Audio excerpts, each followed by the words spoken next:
It's a fascinating game, a huge game in the context of the end of the season. There too, Andy Farrell, of course, has started now with Ireland. Simon Easterby alongside. They will be very interested spectators, as will our commentators this afternoon. Tyrone House, Stuart Barnes and Miles Harrison. Yes, we certainly will, Alex. Leinster may have started the weekend in top spot, but now find themselves in third. Yet they know a win today, and they're almost certainly at home in the semi. For Ulster, there is little room for a slip. And these are the men to try and do the job today. Rory Best leads from hooker, with prop Ricky Lutton making his 50th appearance for the province today.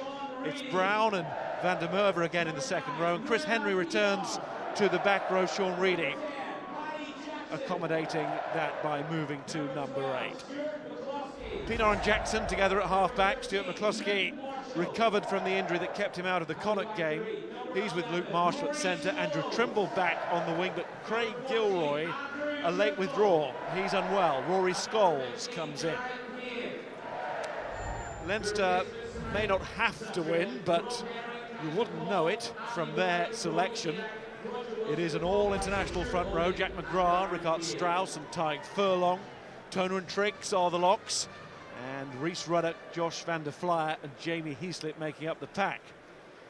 Luke McGrath, it seems, has earned his stripes these days. He starts. Johnny Sexton is back at fly half. So too Gary Ringrose at centre, who resumes his partnership, very effective 1-2 with Ben Teo. And both Carnis are in the back three. Dave and Rob with captain Issa Nafewa. Replacements, lots of options there, as we were talking about. Both sides, plenty of international Irish talent to call upon. It has been a solid season from Leinster. Now can they turn that into some solid silver? Sold out Kingspan Stadium, just the kind of venue and occasion to ready Leo Cullen's team for a semi-final experience. But they want that experience to be at home. Dave Carney leads the side out, 100 up for him today. Issa Nafewa, the captain, and their head man, Leo Cullen, is with Graham Simmons. Leo, if you look at this globally, you need, what, 5 points to get yourself the magic home semi-final. Does that in some ways, bearing in mind you've got Treviso at home next week, some ways mean this is a little bit of a free hit, or is this high time Leinster made a big statement in this league?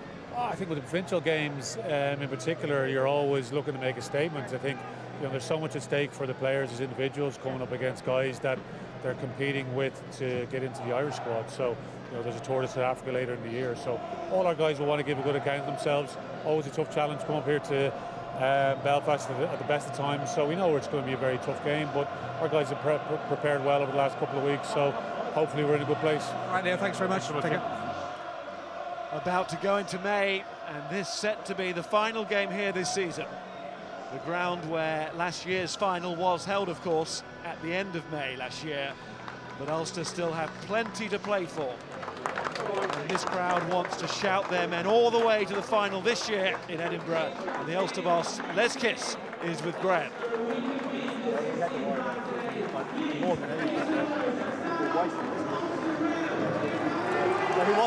Apparently we're on air. I didn't realise that, but apparently we're on. It's you and me. Mathematically, Les, sorry about that, viewers. Mathematically, obviously, you do not need to win this, but second place does you no favours today, Les. How do you ensure that the pressure of the occasion gets to your team positively rather than negatively today? If you're not up for these games, your males will not play the game. We really respect what Leinster bring to the game. So for us, it's exciting. We're in front of our home crowd last time this year, most likely. So we'll see what happens. All right, Les, thanks very much. Thanks, Rob. Apologies for the first start. Miles, back to you. And Clare Mike today, we have two men, Jared Payne and Rob Carney, and Ireland's George Clancy is referee for this round 21 Inter-Pro derby.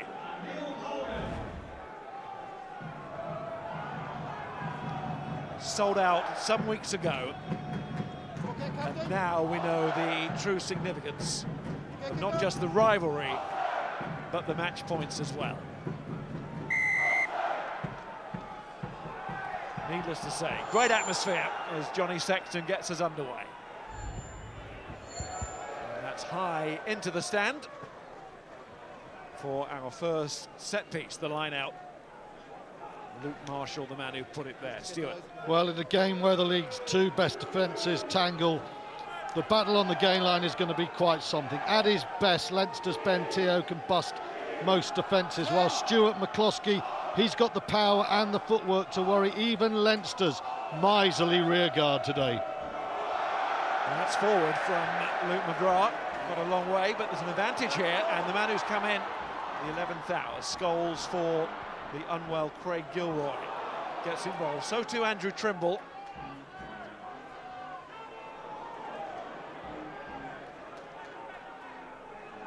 Pienaar. Marshall taking his first receiver there. In goes Ringrose with the tackle, but Payne is strong. Little chip from Pienaar. McGrath's going to get hit by Trimble. And he's done very well to hold on to the ball.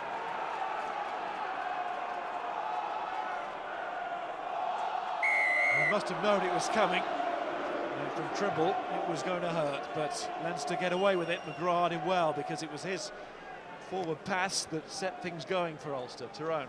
Well, when you hear Leo Cullen before the game talk about the extra spice that an interprovincial offers, there's so much riding in this game, but these players, they know them each other so well. Joe Schmidt's in the crowd, lots of subplots, lots of matchups, and you see Andrew Trimble, and the hit that came through there just shows that you want to make an early impact, get the crowd behind you, because Ulster will want to finish on a high with their last home match, maybe of the season. All these Irish internationals with points to prove, the South African tour, but you just wonder about the importance from an Ulster perspective of that man, Ruan Pienaar. First kick, a very clever one, calm, cool, it's a pressurised occasion. Nice throw from Strauss, ready with Teo. Linked with a possible England tour to Australia this summer, Ben Teo. Off to Worcester next season. Still business to complete in Leinster colours, though. Jack McGrath with that run. Here's young Ringrose. Back in the side, 21 years old. Feeslip. 85 caps he's accumulated over the years. And Jared Payne, who's not going to get long here, he's going to take on the Thewa and Carney. And that was only going to end in touch. Superb from Johnny Sexton there. We saw a decent kick from Pienaar at the start of the game on the other side of the field, but that's a beauty from Sexton. And it's just what you do not want as a fullback. Stays in field, you're willing it to go out, and instead it bounces up for you. You've got to field it, and you got two big guys in blue putting on all sorts of pressure. Great opportunity for Leinster here. It's fairly firm ground as well. Both kicks we've seen, that ball has stopped and it's stood, and it's really difficult for the back three. Styles throws, finds Devon Toner, all 6'10" of him. Thewa has joined the forward effort here, but that's a good response from Ulster, and the crowd like it.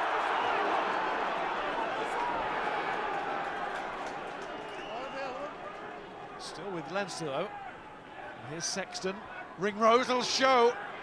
Trying to get through the gap that he was almost creating there. But George Clancy says holding on after the tackle. Ulster have a penalty and a chance to clear.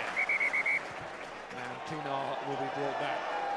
Ulster will be delighted with that. They know coming into this game, looking at the team sheets, what they've got to do. They're under the cosh slightly, certainly in terms of names and experience up front. They've got to meet Leinster head on. They've got to win the confrontations and the breakdown, and repelling the driven maul there off the line out will give them huge confidence, because they'll think if we can get parity up front, we've got the backs to do damage. And I think the other area, Leinster's midfield, on paper especially, looks really strong. Sexton coming back gives you composure and class. Teo gives you that gain line power, and we all know about Ringrose's ability to just beat players, and it's going to be crucial that Paddy Jackson leads a very strong midfield there. Leinster haven't been sharp behind the scrum this season. It's the midfield, I think, where it has to be ignited. That line out was claimed by Peter Brown. Versatile player who's finding himself in the second row at the moment and doing a really good job alongside Franco van der Merwe. Up comes the Thewa, that's a lovely catch. But then he was dealt with pretty convincingly by Chris Henry, and through goes Sean Reedy. I think would say Ulster are fired up. George Clancy goes with Ulster again, and that firing up from Ulster has led to a flare-up of the breakdown.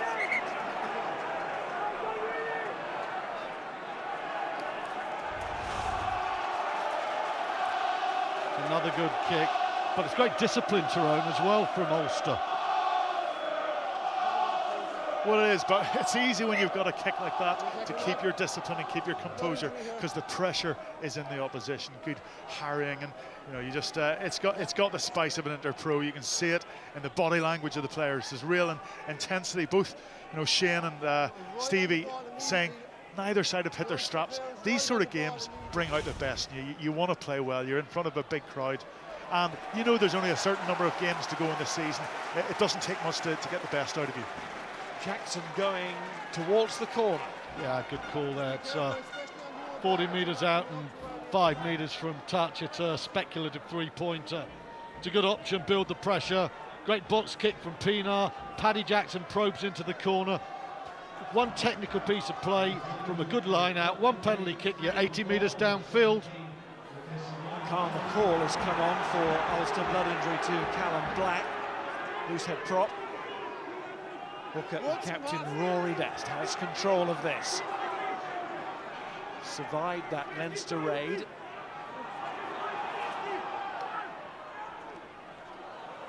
Krusky, recent shoulder problem, that's okay now. And Leinster coming through the middle. Johnny Sexton. Sexton very quick there. Boos from the home crowd. But the fly half saw that ball was out and he snaffled it. Keep your eye. He's in the tackle. He releases himself from it. There. Tyrone, you're pulling a face. That's quite an interesting one. He's off the tackle. Is that ball free? Ooh. Well, quite easily that could have gone against Leinster and could have been penalty Ulster. I wonder, Stuart, you know, when you, even though it's a difficult kick, you've got Paddy Jackson who's got a good kicking record. You've got an opportunity to go for 3 points. I think in the early stage of this game, it's worthwhile just to try to get something on the scoreboard.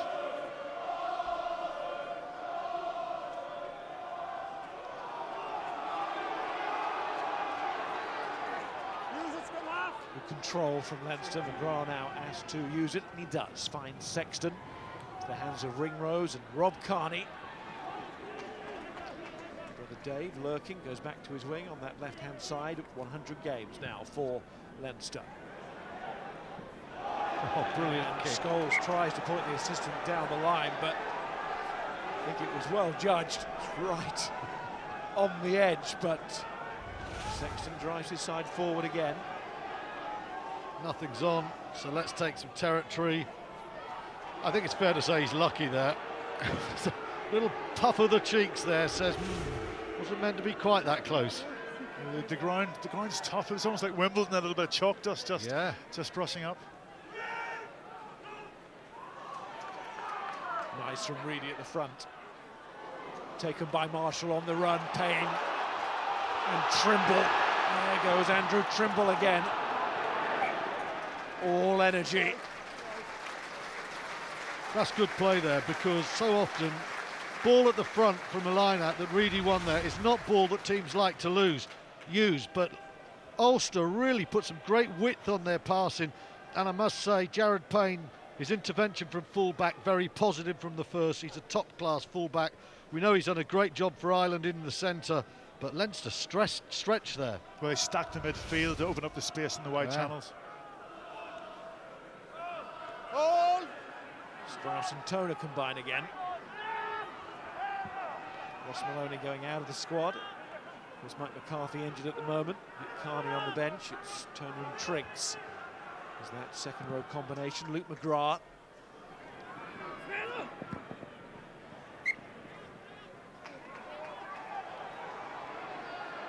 Trimble tried to grab a few metres there, and the assistant and Leinster had little time for it. Very good kicking so far. I mean, Ulster put in width on the ball, but the quality of kicking from both sets of halfbacks has been excellent. Really good. If it's infield, the chasers are getting there. If it's outfield, it's high enough and it's long enough to give the chasers a chance to stop the quick throw. It's front ball and Reedy again. McCluskey or Trimble was required. And Ringrose put the tackle in, but it's good hands from Ulster. And then Rory Scholes, who's on his way to Edinburgh next season. Sean Reedy doing a good job at the line out, wearing number 8. Nick Williams, of course, out for the rest of the season before he leaves the club as well. Marshall puts plenty on the ball. Rod Carney up the line. Marshall's covered. Pienaar has a little look, but he's going to take this on himself. Trimble, eyes on the ball. Mafola, and Trimble is stopped from getting up there. Clear obstruction from Luke McGrath. If they were just checks, but he did nothing wrong. It was his scrum half. Whatever leave you watching, you seem to see more and more at the moment. Referees are spotting that block from the player. McGrath looks up, he just steps in the line. There you go. George Clancy in perfect position there, no doubt about that penalty. Well, when it's midfield, it's so much easier to see. But I Yeah. mean, that's been a tactic for years now, and it's good to see the referees begin to pick up on it, because it's also dangerous. I mean, you're taught to not take your eyes off the ball when you're chasing it. Well, actually, you're going on full flight. You can absolutely wipe yourself out. So a good spot, an easy spot, but a good spot. And another very good kick, though, that made the chase an easy and accessible one. This to take Paddy Jackson to the 100-point mark in the Pro 12 season. Closing in on 500 in his career. And there he is. Another century. A century of matches against Glasgow recently. To ton up on the scoreboard from Paddy Jackson in this campaign. He gets Ulster up and running, 3-0. It's not been a good year for Paddy Jackson in terms of Irish caps. He's lost his place as number 2 to Madigan because of Madigan's versatility, but I think he cemented himself as the second best Irish fly half. You know, his development here has been excellent. He really is a key man for Ulster today and for the rest of this season. He's the number 110, Johnny Sexton. He's Madigan on the bench today. He is Bordeaux Bergler bound next season. It's a little bit out of the picture. Chance for Jackson to step in. Here's Marshall. He slipped well like a football goalkeeper there, but was beaten on his far post. And then Rob Carney shows what he can do with his boot. Jared Payne claiming it was taken back in. No, it was very experienced, classy play from Rob Carney there, Tyrone. Back 3 player, didn't panic, just ushered it into his 22. Really good play, I thought, by the Ireland full-back. It was calm and composed. He knew where he was on the pitch. Just it would have been very easy instinctively to pick that up. But you know, it's a little show of class. Somebody that knows what he's doing on the pitch. And a very good kick as well. That was excellent. Merva as Ulster try and catch Leinster napping there. Cluskey on the crash ball.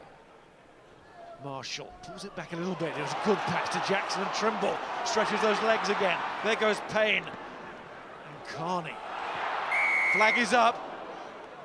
As Marshall tried to take it on. That's the 2 fullbacks clashing. Payne, Rob Carney, Jared Payne, the 2 Irish squad men. Would have sounded good on player mic. Lovely play here. Marshall with the late pullback. Talked about Jackson's distribution. Great example there, flat ball, and again, Payne always in support, such an important aspect of the game. And lots of players in midfield, and good composed and accurate handling is exposing a little bit of space, giving Trimble a free run out in the flanks there. Interesting with Jared Payne. Now he's been picked for a couple of matches at fullback by Les Kisson. It seems to have been a debate that's gone on for now a couple of years. It's obvious where Joe Schmidt has been playing him, but I have to say I still am convinced that I've seen his best rugby in that 15 shirt. Well, I think he's definitely a better 15 than a 13, but having said that, he is a really brilliant organising defensive player, so he does a fantastic role for Smith in a different way as a 13. I think it's a cut and dried argument. Sean Cronin on for Richard Strauss. That is a head injury assessment, we're told. And there's Gary Ringrose, one of the Blackrock stable. Toner, Sexton, that's nice. Link work with Jack McGrath as well. Dave Carney, there's still space to find the extra man. And that was Rhys Ruddock. Good attack from Leinster. Well, it was. Tyke Furlong. Neither side are afraid to play with width today. It's a good firm surface. I saw Rob Carney at breakfast in our hotel in Belfast, and he was just saying, I think there's only been 2 games this season when it hasn't rained, and said really hoping that it stays dry. And so far both Ulster and Leinster are playing very much fast-track rugby. But for Rob's sake, he was in front of you in the queue for breakfast. He was.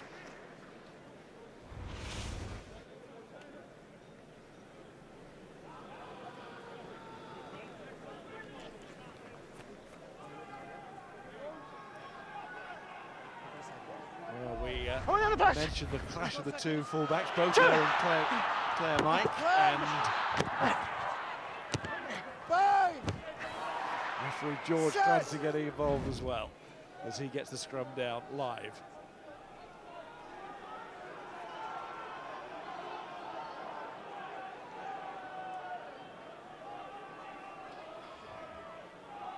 McCluskey to Jackson, and there is space here. Payne, he's got Scholes outside. Ball inside, and the flag stayed down. Is Henry.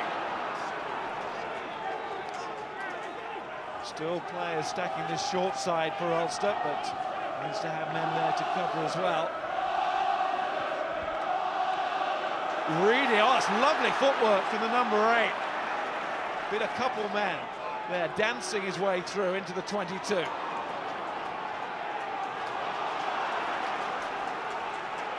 Pina claps his hands, wants it. Scholes didn't quite have the space before. And again that time he is cordoned off. Knock on white, knock on white. Picked up by Van der Fleer. And Luke McGrath was always going to take responsibility there with Sexton underneath the post and a long way away. Well, we saw the threat of Ulster and then the defensive brilliance. Use McCloskey just to fix Leinster, and Jackson's running line superb. Payne showing real pace, and just when you think Ulster have got Leinster where they want them, Leinster come up with a brilliant turnover. That is brilliant play, because Leinster know the threat of McCloskey. They get drawn in, and Jackson's very balanced coming around on that outside arc. The thing that makes it though is Luke Marshall, his line just outside McCloskey's left shoulder holds the midfield there, but it just shows you also McCloskey uses a pivot, not just a battering ram. There's McCloskey again, returning to battering ram mode. Thunder Murmur offloaded well. It's 5 carries now from Stuart McCloskey in that midfield, and this will be interesting. McGrath did well to readjust. Would have been nervous when it bounced, but he's done really well now to find Nathewa, who gets good distance on the kick. Luke Marshall offers himself to Jared Payne, but Jared Payne's got to beat a man first. He did that really well to get away from Rhys Ruddock. Pino, blindside again, Rory Best. Cannon Black back on the field. Pino, he tries a step.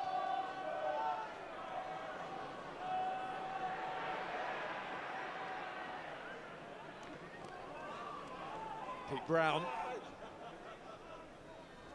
Pienaar. Oh, that's a lovely dummy. It'll chip over the top now. What will the referee think about that? Rob Carney steps in, and what he's thinking is to have another look, George Clancy. Pienaar, lovely dummy initially. It goes to Seamus Flannery, the television match official. Coming up now, George. Sweet play, beautiful dummy. Trimble offers a great decoy. Well, Carney's come across the field there. He's not stood his ground to which he's entitled. He has come across, his left shoulder has blocked him out. It could be a yellow card. Then the issue is it a penalty try?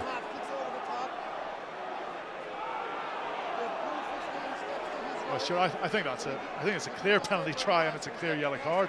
He stepped across him. That's correct. Blue 15. Slightly, I mean, it would have been a foot race to get to the ball. I don't know if it's a clear That's try. correct. Where the ball lands. Because McGrath is very quick.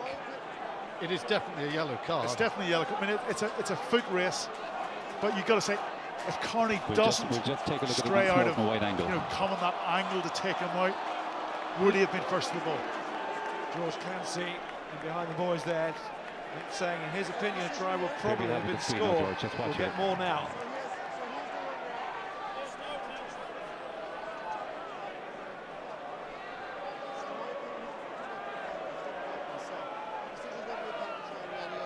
I would agree with that.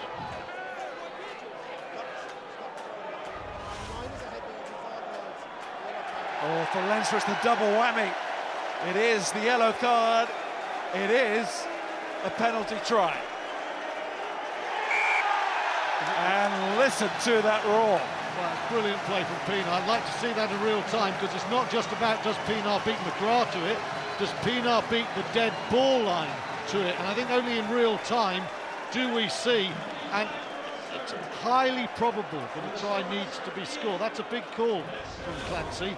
Well, Leinster, we could hear talking to the referee about whether Carney changed direction. They thought he didn't, but I think the replay proved that he did. But then, when it turned to penalty try, Lefebvre's voice went very high-pitched. He was very uncertain about that outcome. I mean, the problem there is there's a very fast Leinster scrum half against Pienaar, and there's a bouncing ball.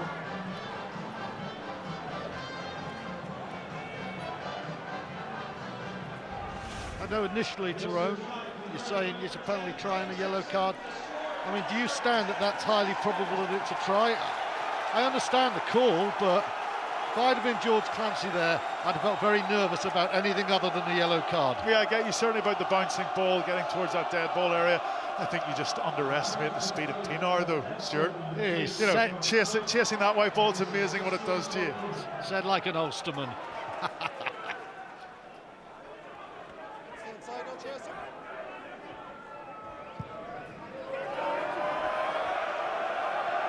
Out goes Dave Carney, brother Rob, in the sin bin for what could be a critical 10 minutes here. Ulster now with 10 points. And if the crowd weren't involved before, and I think they probably were, they certainly are now. He slipped, almost lost control, didn't in the end. Sexton to Van der Fleer. How Leinster manage this period could be critical to the final outcome. Here's a chance for Ulster after the knock-on. They'll put into the scrum. Well, we debated was it a penalty try or not, but I don't think any of the three of us sitting here would say that there was no doubt Ulster have earned that lead. They played some beautiful rugby in the first 20 minutes. But watching Trimble play as well, his work rate and what he offers off the ball is extraordinary. We talk about his chasing in the air, he's so strong in the ball in his defence, but he offers himself up on so many occasions, creates space for other people. And you know what? It's every game he's done that in his career. Yeah, and you keep doing it and you get results. I mean, without Trimble coming off the right wing and being there offered for Pienaar, there's no one to sell a dummy to, and that's what creates the space. Brilliant play though from Pienaar. And as I say, it's been a fast start from Ulster, but it hasn't been frenetic. It's been controlled. They played with width, they played with bite and appetite. It's really impressive stuff.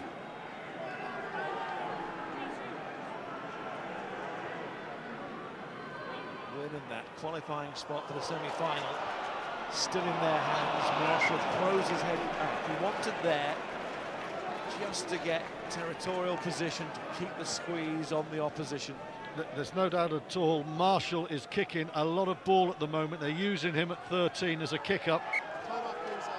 Right, Leinster down to 14 men. One of their coaching staff is, of course, Kurt McCulkin, and he is with Graham. George, we need blood over Kurt's here. penalty try and a yellow card. Referee get it right? I think, yeah, I guess you have two different point of views of it, but I guess he saw it that way, and that's the way it is. Easter to say will look very upset. Yeah, very upset when you lose one of your men, obviously, but we've probably lacked a bit of composure too. And in terms of the way Ulster are playing, I mean, from your point of view defensively, Kurt, I mean, they're putting an awful lot of width on the ball, certainly off first phase. I mean, A, was that something you were expecting them to do today? And B, how do you think your team are coping with it so far? We're probably not coping with it too well. We did expect them to do it. We're probably sending a few too many guys to the ruck and then getting tight off that next ruck. So we need to address that. And from a defensive point of view, just looking at the pitch today, I mean, I've never seen this pitch look as hard as this. From your point of view, again, defensively, not a day to let the ball bounce, is it? No, not at all. You've got to snuff it out. If it bounces, it could hop anywhere. All right, Kurt, many thanks. Thanks, good luck. It has been a cold, drying wind this week. Bit of snow on Thursday. The wet stuff has been around, but that wind has dried out this pitch, and that is what this win would mean for Ulster. Scarlets still to play today, but they would be certainly playing catch-up. 6 points behind their rivals for that fourth spot.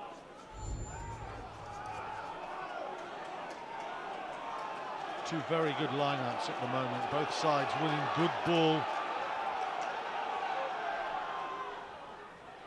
Teo. Down went Chris Henry there. Didn't quite win it, but it's out of the hands of Furlong, but the first knock on came from Ulster as they went through. Chris Henry.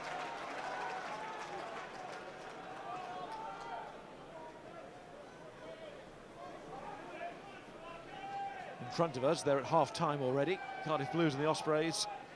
Big day, of course, in Cardiff. Terrific crowd to watch that. And it is the Blues leading it in the Principality Stadium by 9 points to 7 against the Ospreys. And coming up later on, 5 o'clock kickoff, Dragons versus the Scarlets. And those points for the Blues scored by Gareth Anscombe, 3 kicks. James King has scored a try for the Sprays. White.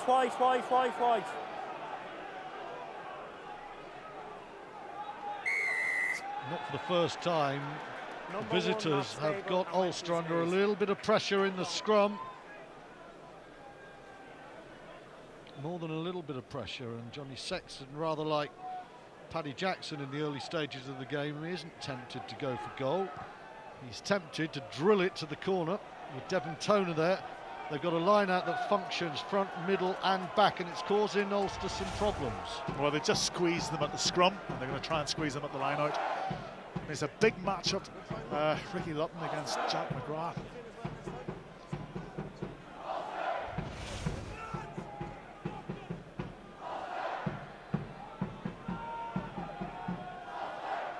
Here's Strauss back on himself, thrown in off the field. They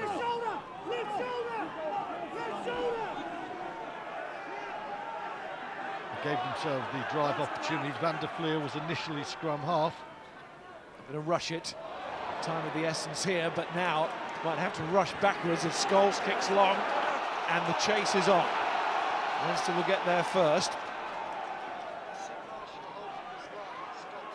Rhys Ruddock. He slipped. He can see that it's on. Sexton. There's no Rob Kearney, but they just fancy themselves there, Leinster, on the counter-attack. Hayden Trinks. Right off the ground, leave it. Jamie Heaslip again, tackled by Ian Henderson. Ringrose. Teo. Is not coming back, and the reason why Ulster are the problem, says referee Clancy. And you would imagine Sexton will poke this one to the corner. Great defence here from Marshall. Watch how he holds his line. Nathawa comes in, he just steps there. Now, unlike the incident where the Kearney yellow card was given, he has held his line. Nathawa has run into him, and the move has just died a death there but Marshall read that really well at outside centre. Lads, I can't keep stopping the game. He's going to have to leave now. Callum Black has opened up that cut again. He's done absolutely nothing wrong there. He's done a lot right, Tyrone, defensively. It's been a big call putting McCluskey and Marshall together, and big, quite literally, the two most physical players in the midfield that Ulster can have, with Stuart Olding and Darren Cave on the bench. But you know, they bring a lot more to the game other than just physicality, as we've already seen. So Kyle McCall returns for Black, and Johnny Sexton takes Leinster deep inside that Ulster half. They're getting through this sin bin period pretty well. Well, they're working it out very well. They're keeping a lot of ball. They're playing territory in the right part of the field, because we know Ulster aren't afraid to stretch it, and with a full back out, what they don't want, Ulster getting ball 40 metres out. They're playing this really well, keeping it tight, driving line-outs. Once again, you can see Van der Fleer is in, giving themselves the option of a drive first of all. Keeping possession. He's through the middle four. Brown doing well to stop that. Tio, usually for him this season, quite reading it with Sexton. No great damage done. Dave Carney might be damaged here by Rory Scholes.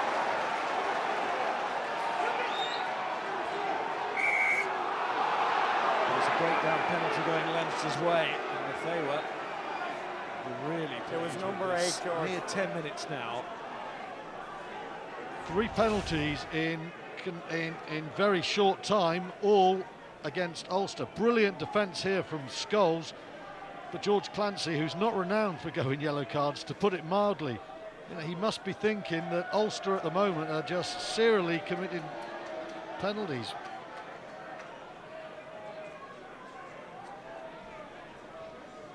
That is good technique, isn't it, Tyrone? You see so many players obsessed with going high on the leading arm or shoulder.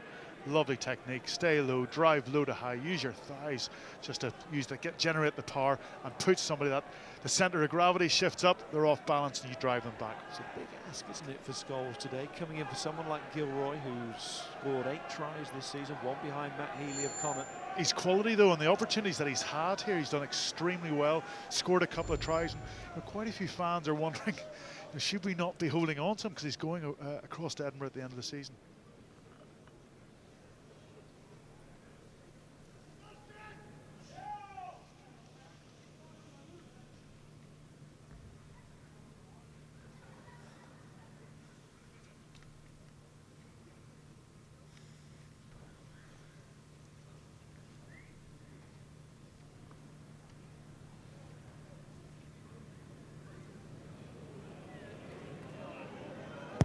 Given the hurry up by the crowd, Johnny Sexton, but he blotted all of that out, kept his concentration, and Leinster conceded that penalty try, of course, right at the start.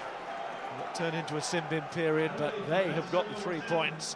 Sexton reliable, and out comes Rob Carney to a pretty good situation. Very professional job done there by Leinster. They haven't been at their best with the ball in hand this season, but their defence has always been very good. Superb organisation to Walter, though, to cover those 10 minutes. And Carney gets it straight away. Heaslip in the top 4 since round 6.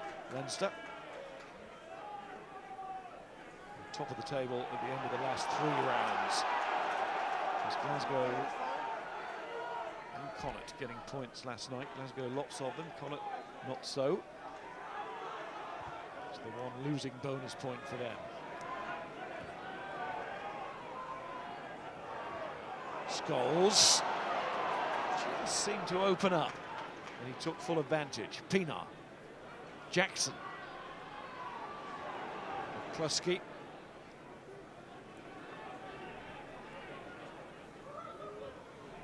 Henderson, Pienaar, Jackson, men over. Now Leinster will come across in defence, and Carney, superb at that. Brings the ball away.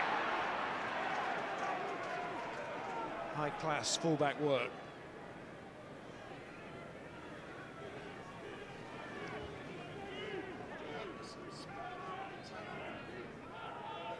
McGrath. Van der Fleer. Try to score last time out against Edinburgh.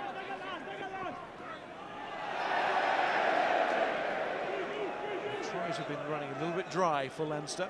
They've got one this afternoon. It's the one scored, that penalty try. It's Tyke Furlong. Your own player is lying on the ball. Your own player.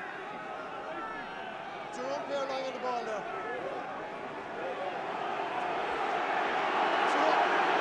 Rather unsatisfactory slowdown here. Here come Leinster again. Ringrose to Rob Kearney. Scholes was high with the tackle. I think it was evidence of his commitment today, Rory Scholes, but it was illegal.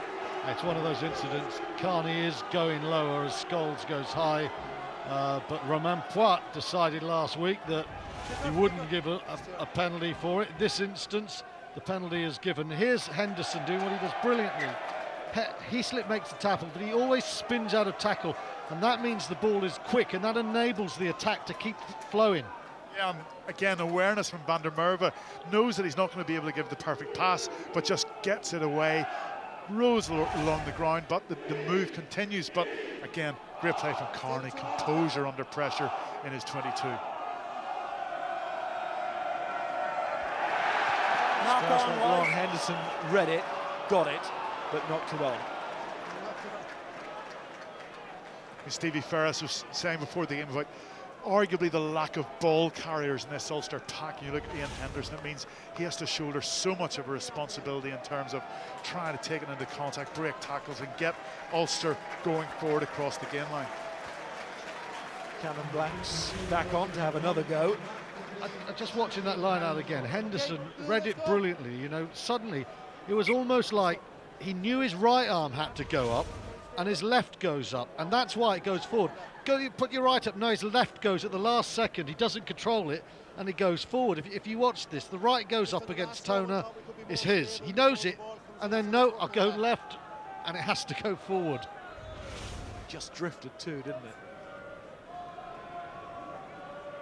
Major talent though, massive World Cup, huge blow for Ireland when he was injured, didn't weather that storm all season I don't think, and Ulster will be a lot better side, Ian Henderson, as will Ireland. 23 caps, 24 years now, so lots to gather in the years to come. Here's Sexton to Ben Teo, and that is Sexton again. Brilliant from Teo, that offload, absolute class. It's stolen, and Pienaar sends the ever-willing Trimble on his way to chase again. A lovely piece of skill from the Leinster centre, but in the end, it came to nothing. See it again, though. It's what he does so well. One man into two, just slips it from under the arm. I mean, that's classic. People say rugby league, that's New Zealand rugby play now, isn't it? And so often we see Sexton in that playmaking role, but actually he's an incredibly good support runner. Yes, he is. Always looking for that offload. And, you know, we're seeing a real clash of styles as well. You were saying about Jackson and Sexton being quite similar, but there are still aspects to that Sexton game where a young pretender like Jackson can learn, because there's lots more to his game other than the kicking and the playmaking. His support lines are brilliant. He's always looking for that second touch, and when he gets a second touch, he's got a great awareness of where space is, and that's what makes him such a dangerous runner. We know about his kicking game, but he can flow off the shoulder of men like Ben Teo.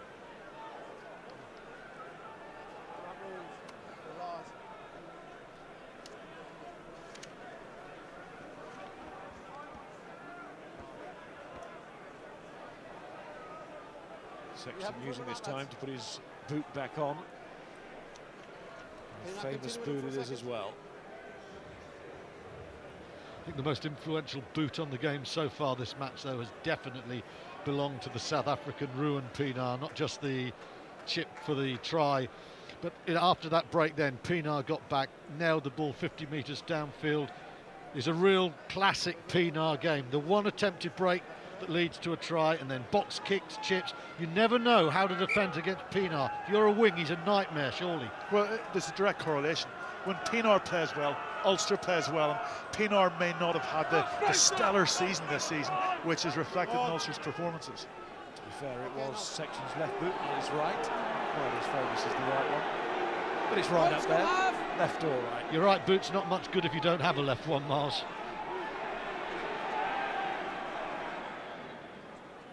There is Sexton again, finding Rob Carney and Issa Nathewa.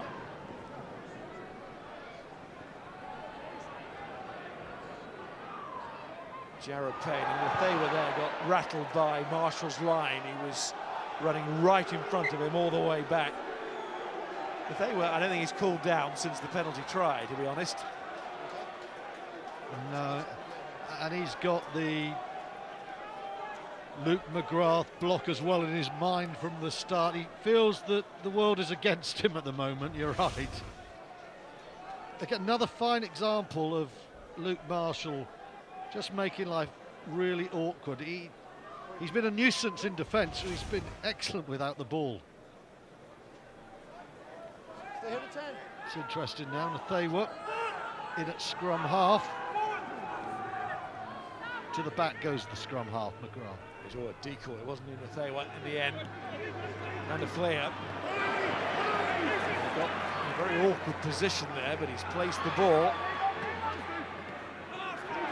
Hasn't actually got up. Referee's whistle's gone, stopping Henry from going on. And the flare, having got up, goes back to the floor. I thought he was potentially hurt. Just the leading arm just seemed to be slightly high on Van der Flair there. It's more the position he got in the tackle, crumpled up as he went to the floor.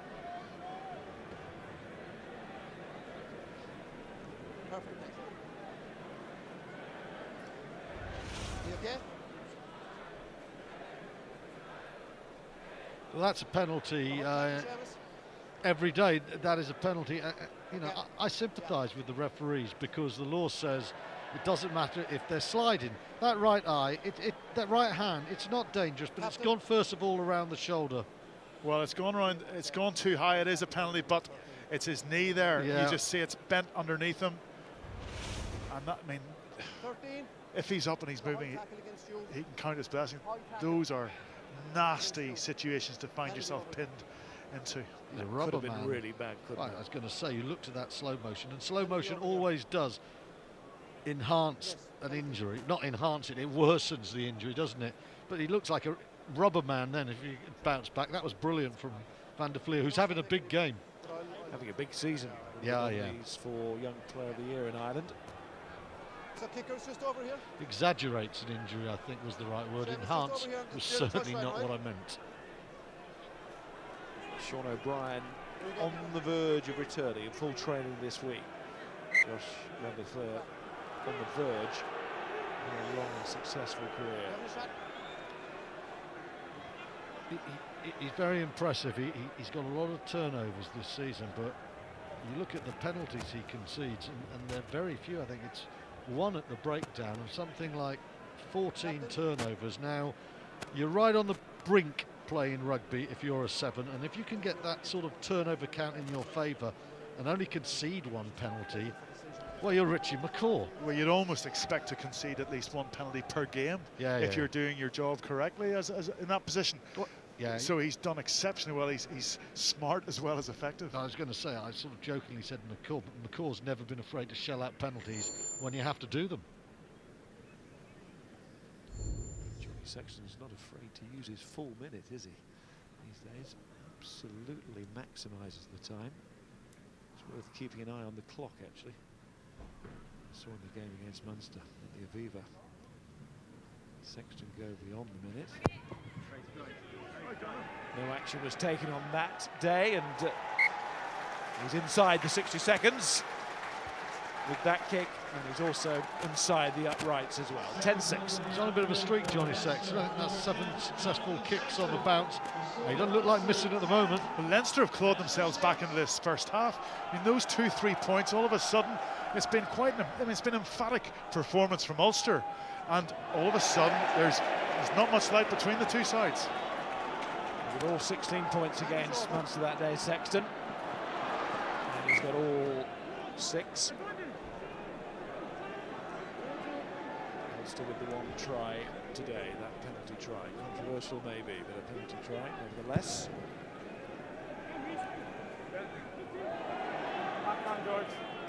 And that is called a knock-on. Payne won't like that.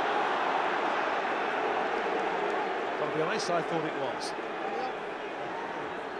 So did the assistant referee, and much as I value your judgment, Miles, that's the one that counts, and he's with you. Payne's got a few family members in the crowd, I think. It can't have been an easy call because Payne seemed to be, his body seemed to be in the way between him. Seen him not given, but I think you're right. The assistant's right. And you're right too. Interesting to hear the player mic from that one. The reaction. Crouch! I don't think we will. Bind! You can see why Set! he thought it wasn't. Split second, as far as he knows, he looked down and that ball did not go forward in his mind. No way. Use it! Use it, good half! He's not going to use it. Luke McGraw wants his number 8, Jamie Heaslip, to do that. And here comes Sexton again, Rob Kearney.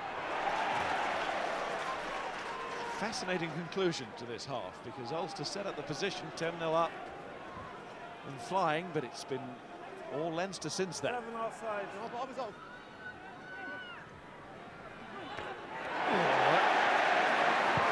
There's more commitment. And that did hurt. That is tremendous technique from Andrew Trimble. It's absolutely brilliant. It's not just that he smashed his man, but he picked the moment. He came off the wing. The technique and the timing are wonderful. Well, look at this. You got two wingers. First of all, Scholes, beautiful technical defensive tackle, and then you got Trimble, aggressive, offensive, man and ball, and just totally effective. Great power there. And also, he brought down Ringroses really well. He full of fury with that tackle, but he was cool there in the way he knew he had to bring Ringroses down, because the power of the hit had almost put him through the horizontal, hadn't it? As Ian McGeechan said all those years ago, body in the oven, head in the fridge. That's the thing as well, when you see players go high, you don't have to go high to make your point. You know, he's hitting him mid-riff there and making the boldest of statements. There's been some excellent tackling from both teams. We haven't seen those big swinging shoulders and then the pretend wraparound of the other arm. It's technically, it has been excellent, but powerful too. Tio again. Yeah, you're fine. We're good. Ringrose, he sorted himself out. Nathewa. Leinster, can they find the finishing touch to this long spell now of pressure? McGrath. Toner from Sexton. The big man's done well. McGrath again. Down to Fleer.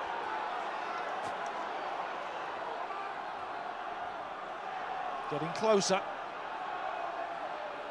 Ricard Strauss. Just think if Leinster go into the changing rooms with the lead.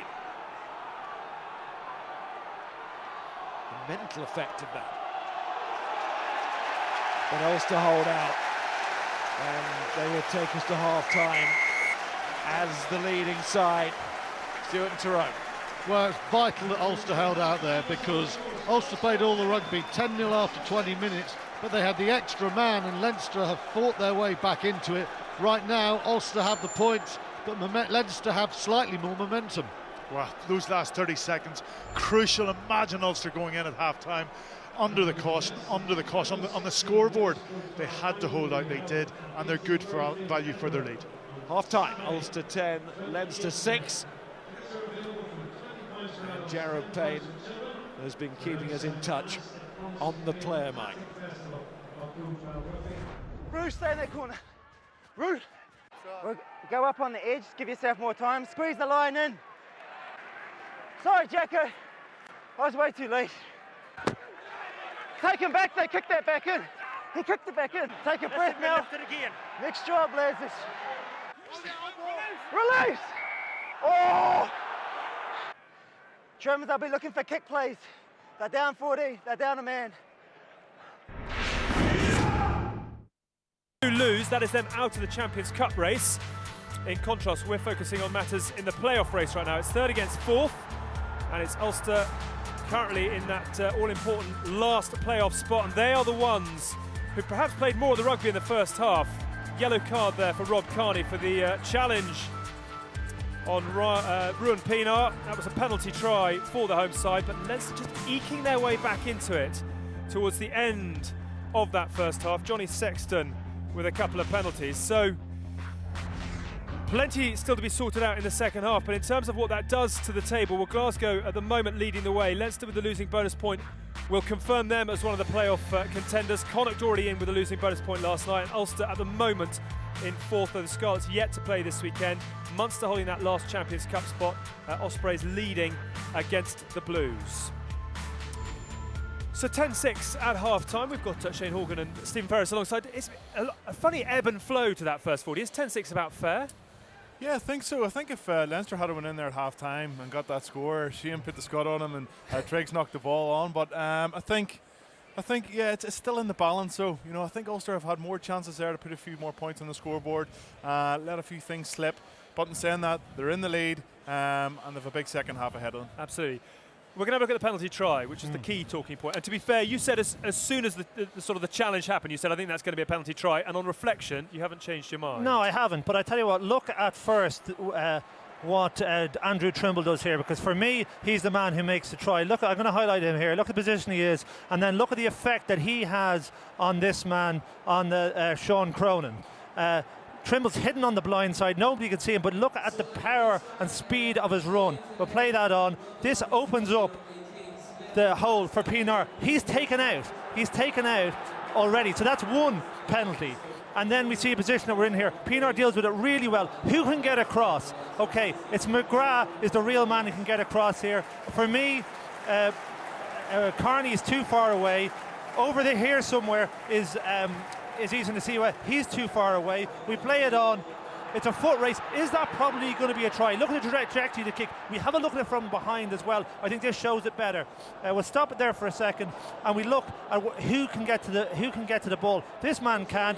This man can't. It's only going to be Luke Pienaar and McGrath. So it's a foot race between them. Is he probably going to get there? What's the burden of proof? I think he's enough to get over there, and because it's such an outrageous tackle or attempted a tackle, I think that should be a penalty try. Okay, and you're certainly not going to disagree with that from an Ulster perspective. No, we'll take the points. Quite right too. What about the overall flow of the game though? I mean, two very stern defences, and yet there seems to be a lot of space out there, particularly that Ulster have been attempting to I think exploit. Ulster have done the basics so much better than Leinster. Their line-out ball, I don't think they've lost the line-out. Everything's coming off the top. They're either using McCluskey up the middle, or the loop plays back to Jackson and getting the ball into the winger's hands. Yeah. Leinster, on the other hand, it's all about all over the place. They're not getting their big runners into the game, and it just seems to be a bit, I don't know, it's just not Leinster of old, Shane. What about Ulster though? Yeah, we can have a quick look at Ulster moving the ball wide. It's causing big troubles for Leinster. Leinster are really struggling to make the correct decisions out wide.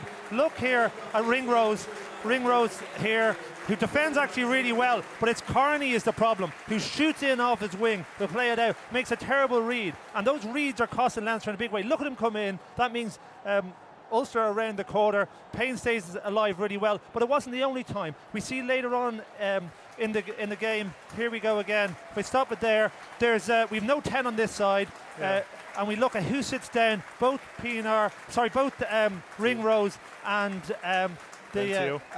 Teo sit down really badly. They can't get out, and Ulster around the corner really well. Yeah, but you have to admit, from an Ulster perspective, I think Andrew Trimble has been unbelievable on the wing. And you look at the Leinster's wings; they just haven't been performing the same. I think Ulster in the ascendancy here. If they continue into the second half, hopefully we get the big man back in the game again. And it would be a hugely significant win this for Ulster as well in the context of the playoffs. Leinster by no means out of it. It's been a pretty busy first 40 minutes for Rob Kearney, and I hope to be fully involved in the second 40 as well. We're back in a minute. Hey Dave, have a look at Jackson. Get up, East, get up, get up, get up!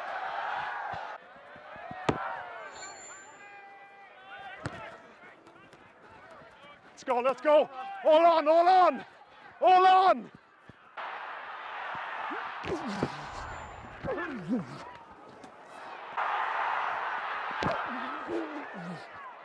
In touch.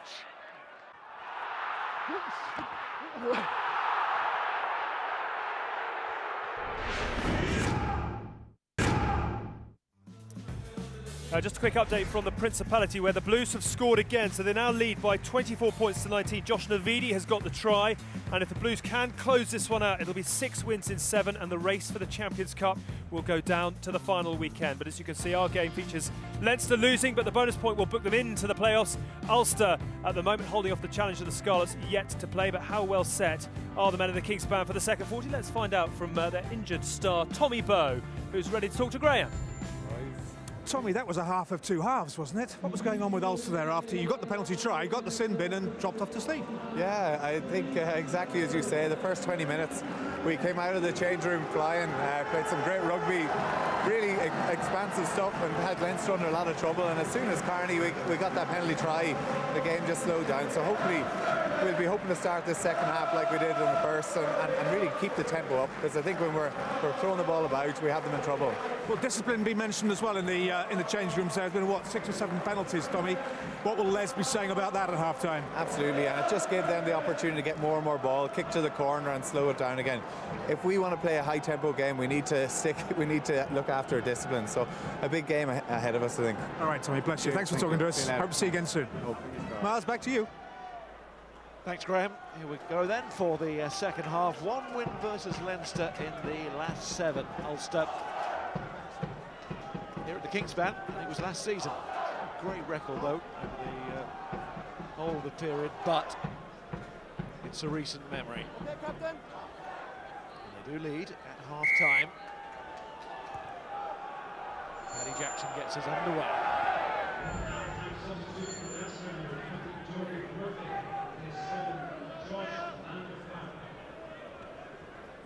Jordy Murphy is on the field for Josh van der Fleer into that Leinster back row. So van der Fleer getting caught up in a rather awkward tackle. Probably a legal tackle as well. A good player that Murphy is, it takes a little bit away on the floor from Leinster. The Skulls had a good first half. Coming in for the suffering Craig Gilroy is out of the match with the virus. Ulster will have the line in.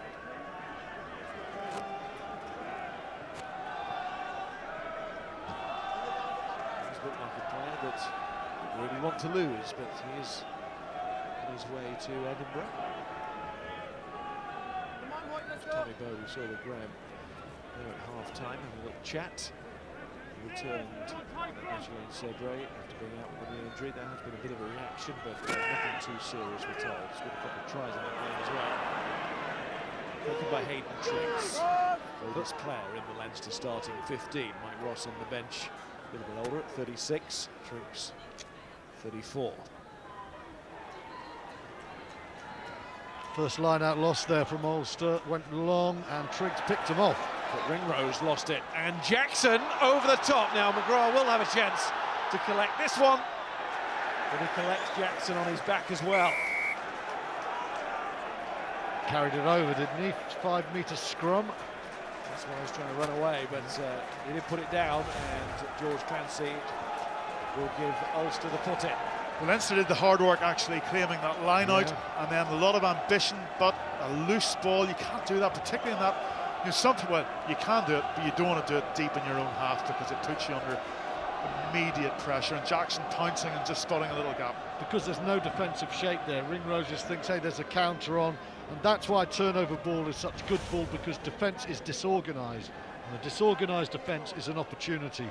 And a 5-metre scrum under the post is a very big opportunity, although Rory Best and his front five have been struggling to build the solid foundations in the scrum. During the week in the papers here, Best was saying Ulster needed to be ruthless and clinical. You got a 5-metre scrum under the post, you got to score. Let's see. Set. I think Luke McGrath might have made a point that he had a chance of getting there before Ruan Pienaar for the penalty try. George Clancy makes a point here. Reset scrum and took a long look at that one. Let's clean the boots and move Tyrone, on do you think that if Ulster got a penalty here, another crumpled scrum and George Clancy went in the way of the side putting in, Ulster would say, let's take the 3 points, because it just doesn't feel as if the platform is great for Pienaar here, and Best doesn't seem to be striking easily, so there's not a quick channel one getting that ball to the back of the scrum and to Reedy, is there? Well, I think there's a decision to be made, and you've got to weigh it up. But I think at this stage, you take your 3 points. You think, okay, we've got it, yeah, and just reset. Go back halfway line and get on with it. Well, they're setting out for more. Reedy is caught, and it is turnover ball. Yeah, it's an issue. The first half, it's not one of these games where one scrum is mutilating the other, but Leinster have more than an edge. They've got supremacy. For me, that's a bigger statement than the line-out. You throw the ball to the back of the line-out, sometimes things go wrong, but under pressure, under your own post, and Leinster have produced a high-quality scrum there. So it's a poor first 4 minutes for Ulster. You know, they're in the 22. They've lost a line-out on their own throw, and they've missed a gilt-edged attacking scrum opportunity. And Leinster will be delighted. It doesn't look pretty, but their pack are just starting to exert a little bit of control. There's an Ulster scrum without Graham Herbst at the moment. And Luke McGrath does well to wriggle from the first challenge. Sexton put it away. Just a hint that Henderson might fancy the interception, but there's more than a hint here from Teo that he is going to charge away for his side over halfway now with Heaslip as Leinster turn defence into attack. Furlong, Ruddock, McGrath did really well. Back deep inside his own half. Now what can he do in the Ulster half? It's Teo again. He is a unit. We've seen one offload that was beautiful, and that was a fantastic break. He's a real handful. For a fly half to have someone of that size and skill outside you is a joy. There is the fly half, Sexton finding Murphy, and then Ruddock again, and Luke Marshall comes in. Thankfully his injury problems seem to be behind him. Strauss sets this up for McGrath. Here's Sexton. Teo again, this time the simple ball to Ringrose and Rob Kearney. And Leinster looking dangerous here, Nathaywa. They were, until the captain was well and truly shut out. Henderson is some athlete. He covered some ground to get there. But on the subject of athletes, Teo, you know, we talked about his little offloading. Sexton gives him the ball. He's so strong. He comes off this right foot. Brilliant step there. Leaves McCloskey for dead. Pienaar's not getting anywhere near him. Big man, but he's very balanced, isn't he, as a runner? He's got that natural balance, natural step.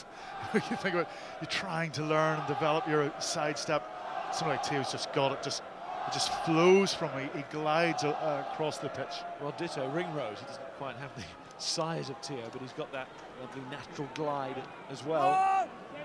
Some proposition, those two, but they'll be broken up next season.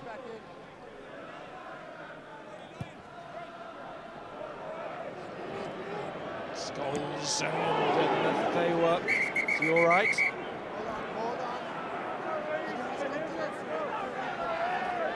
Listen if they were.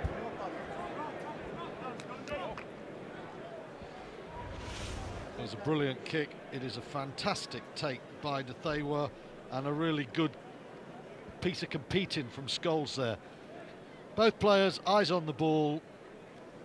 Lands very awkwardly on his back there, but no intent there. Really good rugby. It's just a clean fight for a high ball. Both players off the ground, and just looked almost like it just fell flat in that back wind, and maybe you hope that he'd be okay. A very heavy thud. And what else is coming up on Sky Sports Super Rugby? It's the Lions against the Hurricanes right now on Sky Sports 2 behind Red Button. And Red Button also for Stormers against the Waratahs later on today. Do you remember that fall I had, Miles, off a combi in Durban in 1997, and the thud it made when I landed on my back? You were concerned for all of 1 second. It was one of those moments when you just thud on the back and all the wind goes out of you and you think, oh my God, but... It was just the way the thud was masked by the cheer, really. Ah, the relief when I bounced back. And for all Championship fans, of course, should make mention of the Bedford-Bristol game, which you saw on the screen there. That's going to be well worth watching. The scrum again, there's definitely a degree of control being exercised by Leinster up front at the moment. And that means that, you know, they can play via the boot a lot more confidently, knowing that territory gives them an opportunity to squeeze the pressure, and that's what they're trying to do. And that's why Ulster have played most of the attractive rugby, but Sexton and company now are saying, let's just get there, we can squeeze penalties, we can win this game by chipping away. There's a very strong body language about those Leinster forwards at the moment, and totally justified. Was playing out as we expected. The script before the game was that Leinster's pack on paper held the aces, and Ulster, if they could get parity, then their backs could do a lot of damage. But as the match is going on, Leinster 8 are definitely beginning to squeeze their opposite numbers. Taken by Devon Toner.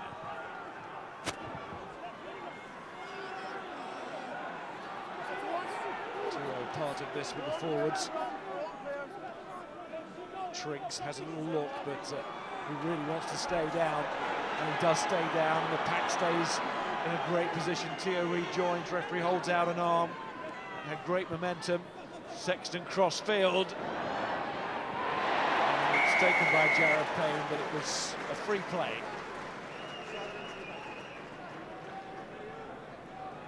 Sexton could take the 3 points, but I'm pretty certain this is going to go straight back into the corner. When you've got Devon Toner there and Ulster haven't been able to get anywhere near him, it gives them options. They've got a penalty, so one of the options that has to go through the mind of George Clancy at some stage, if the line out has collapsed, of course, is a penalty try. And I think they will be trying to grind and batter their way over here. This ain't going to be the old days of Sexton, Darcy, O'Driscoll at the moment. It's ruthless play from a very experienced side. They knew they had them in the scrum. What do? They go straight at the heart of the pack again, and they're going to try and do it again. And it's professional rugby. It's forward power, setting up the chance for the lead for the first time in the match for the men in blue. They dropped the ball. Technique have been so good. Body language won't be as good now either. A disappointed looking Jamie Heaslett. Great pressure there from Ulster. Pardee was done so well. Devon Toner has got really soft hands for a big man.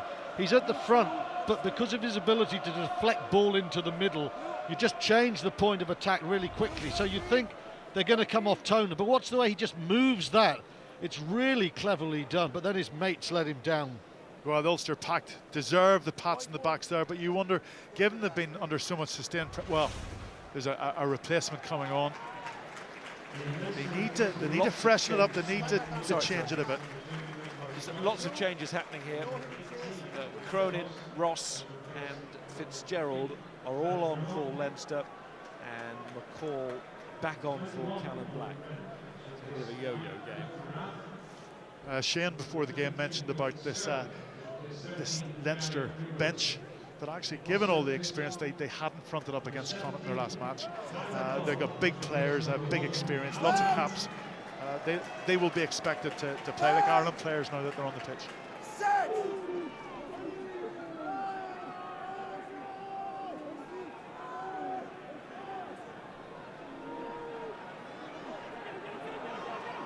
else coming in that front row is Sean Cronin, bringing a lot of experience and technique as well. Fitzgerald on for Ringrose. Through the wars today. It's Carl McCall up and down from that bench with Callum Black. His cut eventually giving way. Here's Jackson. Lefewa was always looking for the quick one there. Rob Carney knew it. Crowd's gone quiet. Owen Reddin's on as well. At scrum half, there he is for Leinster. In he goes, but he's caught. Pete Brown is cleared away eventually. Jordy Murphy. Reddin to Sexton. Here's Luke Fitzgerald and away there. McCartney, Pete Brown again.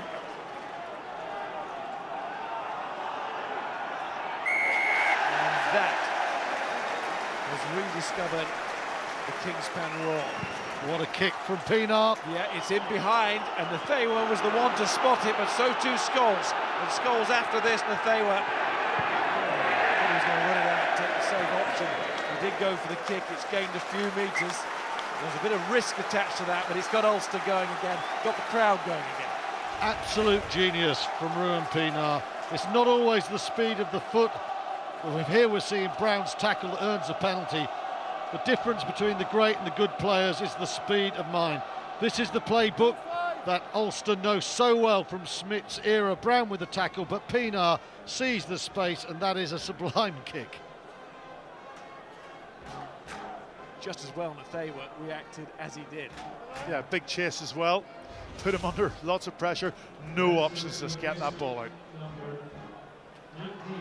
Lost a line out in a similar position early in the half, not this time. As Bess finds Brown, Heaslip converses with the referee. He's trying to do the physical work as well. There's lots of that to do. Carney on for Hayden Triggs. Here comes Stuart McCloskey. It's an offload as well. George Clancy was on the scene as Scholes tried to go through, and Leinster could be in trouble again here. Well, before it was yellow card and penalty try. I was going to say, Miles, it could be deja vu.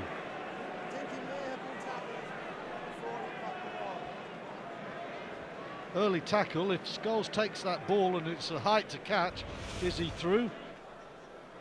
Is it early? It's a great line by McCloskey. Yeah, we're coming up now, the one. This is the angle coming up.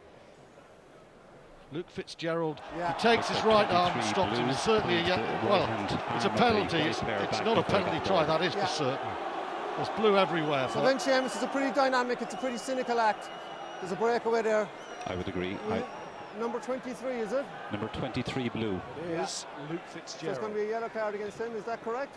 Yeah, 1 second, we one more angle to that one there. Yeah, it is, yeah. Number 23. 23, blue.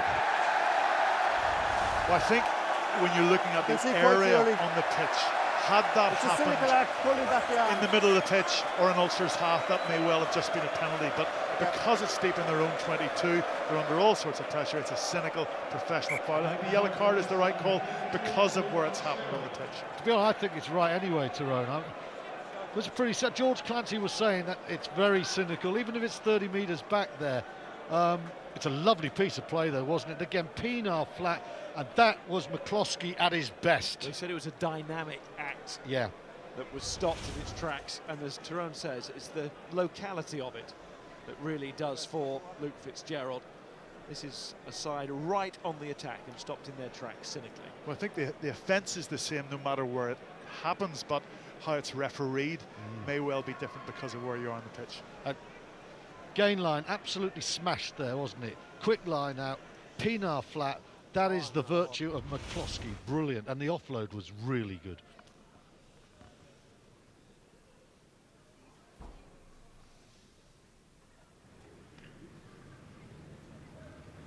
Jackson. Ulster didn't go for the corner. That wasn't going to happen. But that was because Paddy Jackson proved himself to be a reliable kicker, certainly from that sort of distance, and when the pressure's on, we've seen that many times before. On comes Roger Wilson. Seven. And Stuart Olding as well. As off go number 7, as called out by George Clancy, Chris Henry, and Stuart McCluskey leaves us. When you consider the pressure that Ulster have been under in the last 10 or 15 minutes, what a relief it must be to actually spend some time in the opposition half, also get points, and also see the opposition be carded for the second time in a game. I mean, it's an uphill battle for Leinster. They have supremacy in the pack, but you know, losing 2 players over the course of a game, that's a tough ask for Leinster. Even with Sexton's skills and Teo's power, there's still something that's not quite right behind the scrum. The cutting edge isn't what it is. If Leinster are going to win this game, you sense the bludgeon's going to come out, and it's going to come out hard.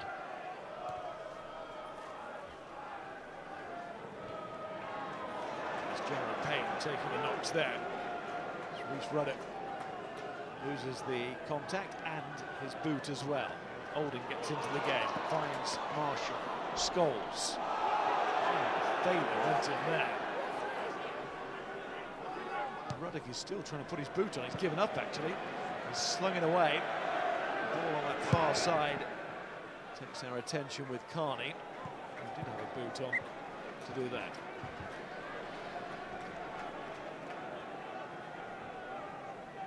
We're over the far side of the pitch from that, but again, you just see that swinging arm, certainly from here. Even from here, it looked as if it didn't need to be as high as it was. You're always just flirting with the referee going in as high as that.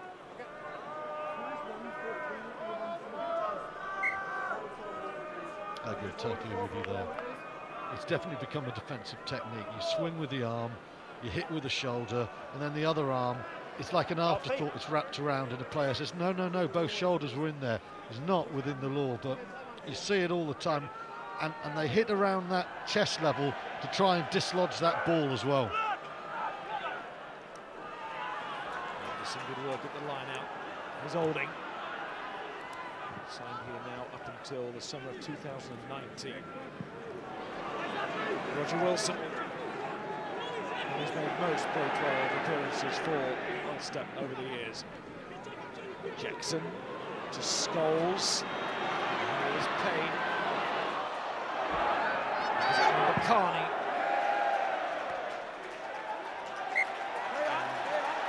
Referee wants it played on. The flag is up on this near side. Lovely switch of play, and all it does is just stretches the defence, creates more space, and it allows you just more opportunity to have choices. And you see the kick into the corner just putting Leinster under pressure. 13-6 up. It's a tight old game. Play the territory, squeeze the opposition. It's good play there. Carney was in A1 position, but there's nothing he could do. So from the replay there, that ball went out very soon after it left the boot of Carney, trying to work its way back in, but it goes the plane of touch, and Ulster are looking across that try line. Here's Pienaar holding the decoy. Here's Jackson. Oh, Marshall gets it out. Must be Payne. Ulster may be leaving this ground behind this season, but they are looking for the right kind of send-off, and that try might just give it to them. For Jared Payne. Paddy Jackson, that was such a delicate little show on the inside. Leinster, the best defence in the Pro 12 League, have just been shredded there from the first phase, and it's brilliantly done. If you watch the execution here, the drive to keep the forwards in, Jackson, the dummy on the inside, the Thayer comes in for the hit, and that is brilliantly operated. But that inside dummy holds 2 men to own. This is the moment. Lures in the Thayer, and then Marshall's clear. Had it been Johnny Sexton that had performed that play, we'd be saying that's the play of a world-class fly half. And that's where Paddy Jackson is now looking at. He's just developing, he's pulling the strings, he's pulling in defence, and is releasing players outside him. That's just class orchestration by Jackson. It's a lovely noise just made. You enjoyed that, didn't you? Fantastic play from the fly half. Here he is again.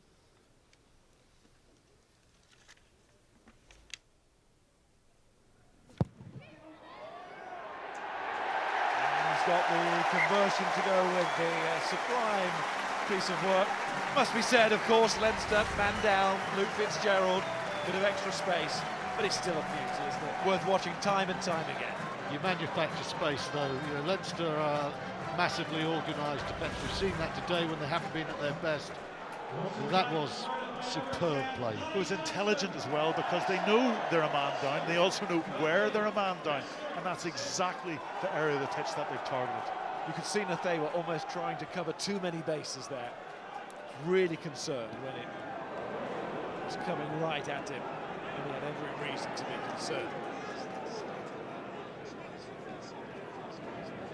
Is Jackson again. Holding finds Van der Merwe, who missed the playoffs last season, didn't he? Injured. Got 1 foot in them if they win this match. Ulster go to the Ospreys next week. Ahead of the game. Comes back to Oldham. Still a quarter of this match to go, though.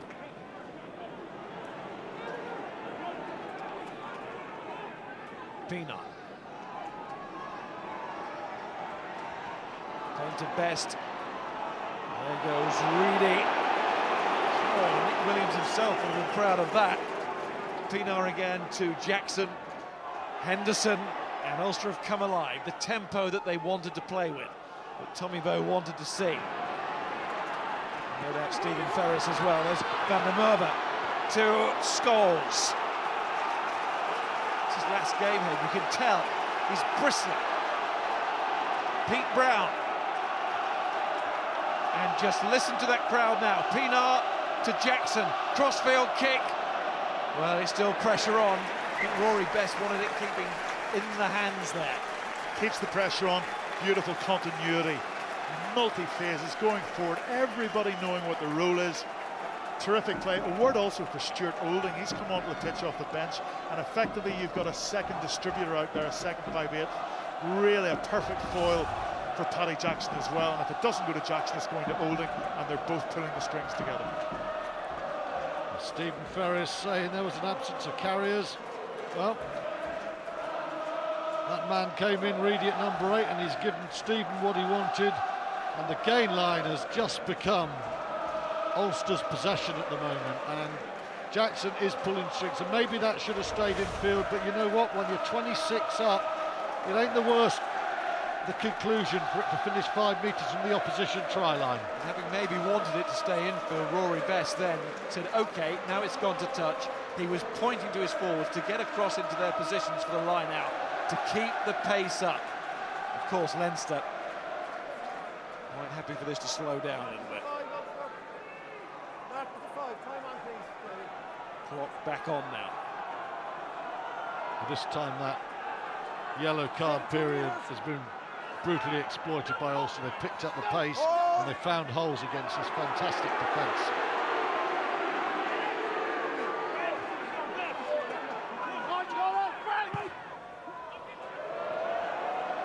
Trimble's going to challenge for this. Oh, he's made it.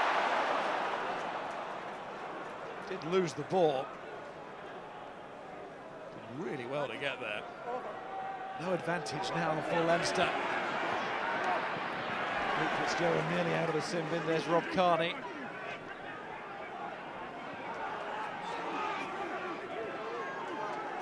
Need something here, Leinster, and quickly. Sean Cronin is often a man to provide it, the impetus. Player that grabs the momentum back, Cronin. Sexton. Teo. He stopped, and when he stopped and going backwards, has to know they are in a spot of bother. Kearney, Dave Kearney is side down. Ulster want the penalty, Leinster are going to get it.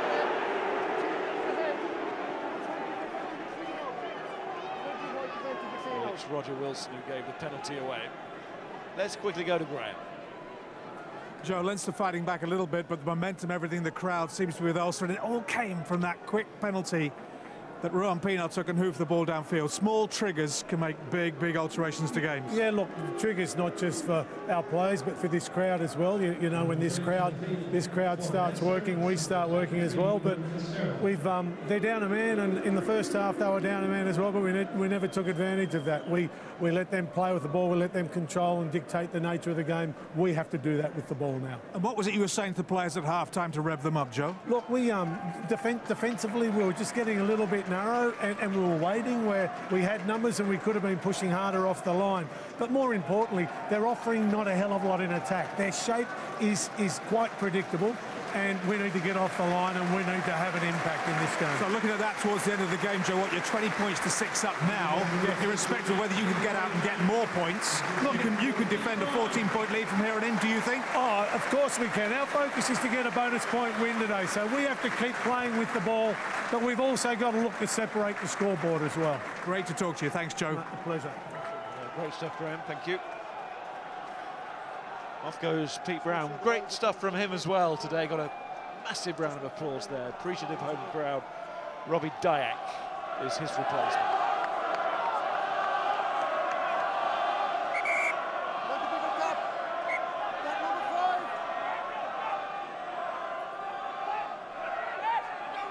Crowning going long to Toner and Geordie Murphy, but Ulster read it in time.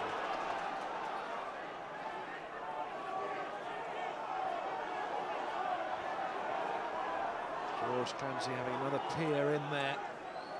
No doubt Owen Reddin wanted the penalty and still does, but the slowness of the ball coming back has ultimately cost the Leinster men. It's interesting there, Ulster saying that Leinster have been a little bit predictable. We saw the inside ball where Brown made the smashing tackle that led to the penalty and the kick downfield. That line out there, the inside ball as Toner goes back, they were ready for it. At the moment, Ulster Tyrone seem to be reading every Leinster play as if they're ready for it. Well, both sides, when it comes to the set piece, particularly the lineup, they know each other's calls. There's so much preparation done these days, but you know, the small things make a difference. They're on the front foot. Everything suddenly goes in their favour. The 50-50s, the ball bounces, the referee's decision. When things are going for you, things seem to work in your favour, and vice versa. And you get the sense that Leinster, they've got to come up with something in the next 5 minutes to get themselves back on the scoreboard, because chasing 2 tries in the last 5-10 minutes is going to be a tough ask. Ulster champions way back in 2006. Come close in recent years, haven't they? Semi-finals last 2 years, final against Leinster, runner-up in 2013. Could be giving themselves another shot.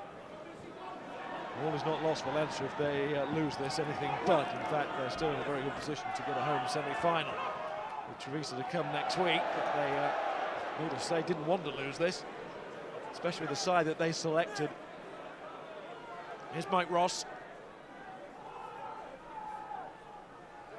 He's not lost yet. Luke Fitzgerald is back on.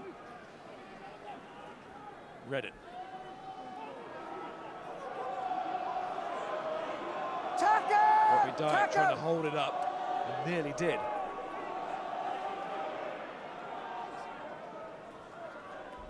Do Leinster have the guile to get these tries?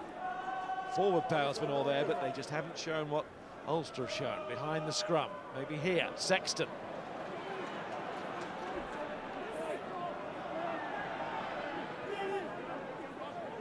Let him go, up you get up. In comes Roger Wilson. He slipped, injured man almost in the way there. Did well to avoid.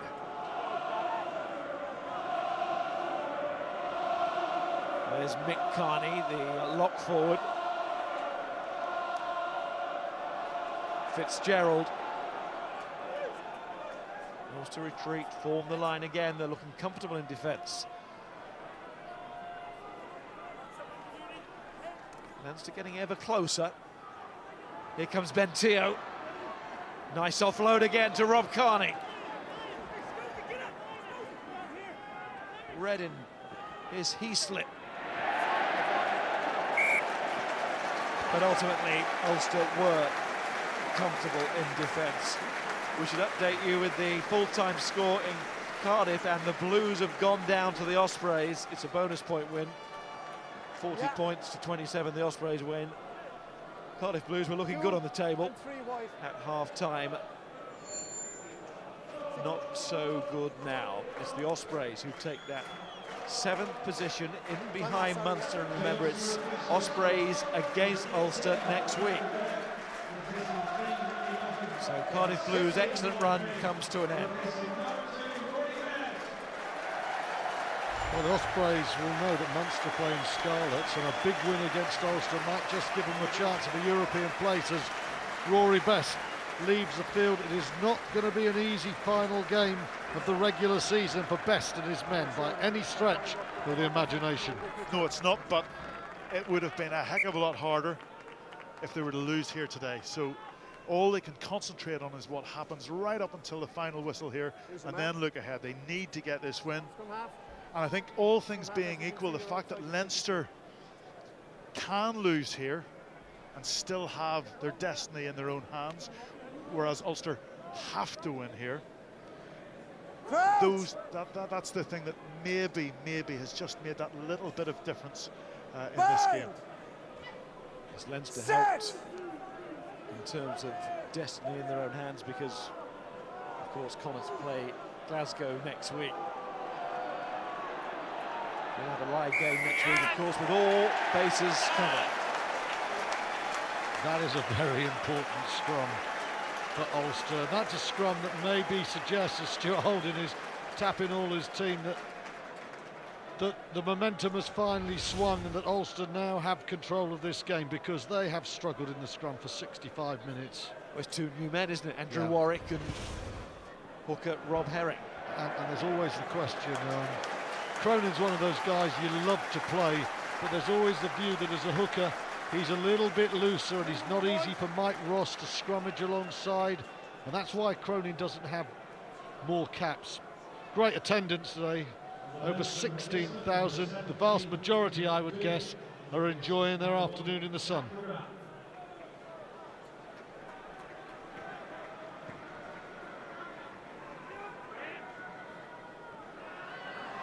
Season 4th wasn't enough.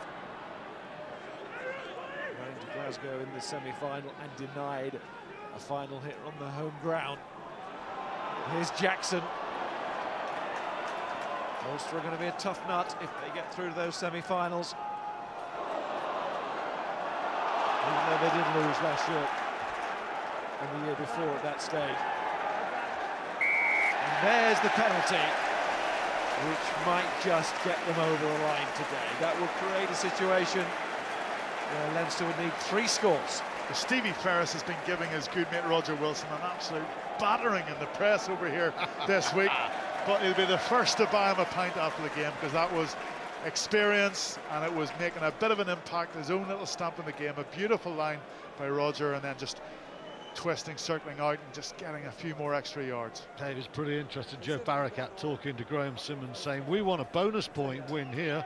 Well, they're 14 points up, but there's no thought of let's go for the 3rd try. It's all about finishing Leinster off here. When you've only beaten them once in 7 games, when a team has that much of a grip over you, the first thing you do is win. Then if they can go and get 2 tries, great. But this does nail the coffin of Leinster today. Here's Jackson to put the nail in. And Gerard Payne has been encouraging his teammates from fullback. Great challenge, Goldie! Way to get up!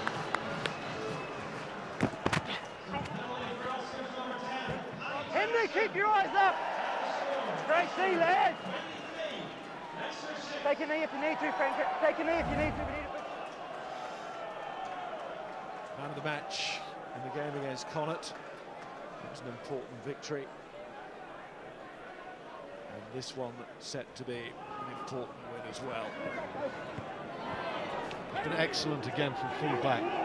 Player might just tell you about his communication skills, but he's been really smart, carried well today. Was originally knocked on by Andrew Trimble, that's why we'll go back for the Leinster put in. Yeah, Herring has his arms all over Rhys Ruddock's neck there, and there's one thing holding the ball up and doing that choke tackle, but it's been taken a little bit too literally there, and again, it's dangerous play. Got to keep those arms down. I just hate seeing these arms just choking them around the neck. There's plenty of area to target without having to go that high.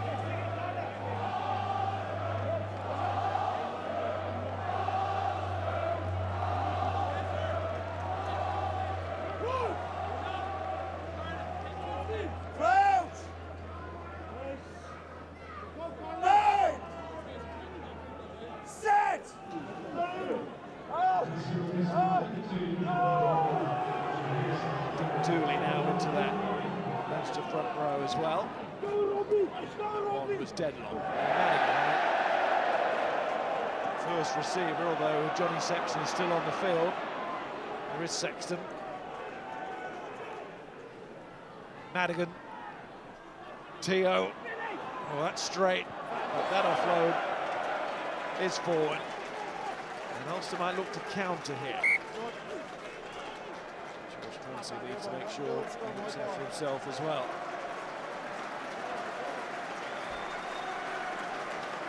Well, Rob Kearney's had something to say as well. Hands! Hands! Hands! Come on, boys, we have this in it!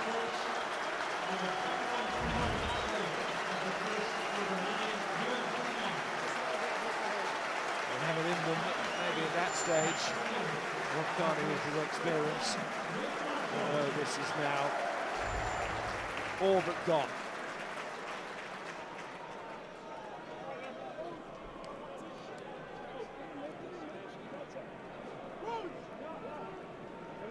Crouch!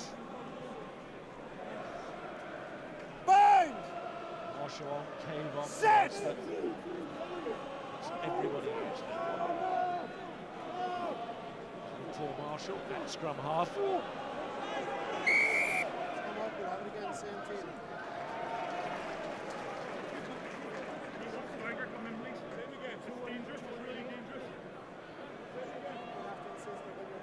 not coming up, just drive straight.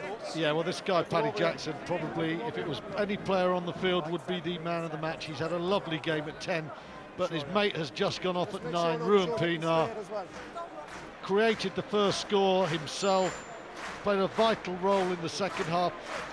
He shaped the game, he kicked beautifully, he thought quicker than anyone else on the field today. As Tyrone said earlier, when Pienaar plays well, Ulster played well. Ulster played very well today.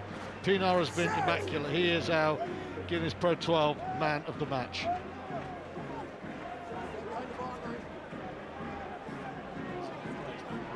To Jackson.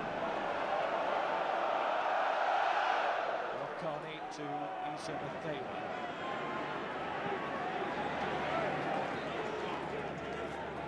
Goes inside with another day in the sun to make sure against Treviso at home next week.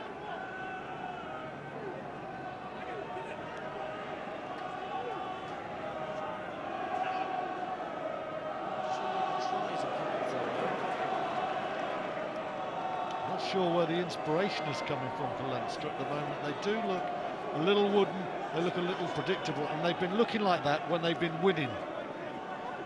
It's Madigan. Finding Cronin. In came Dyack, it's offside.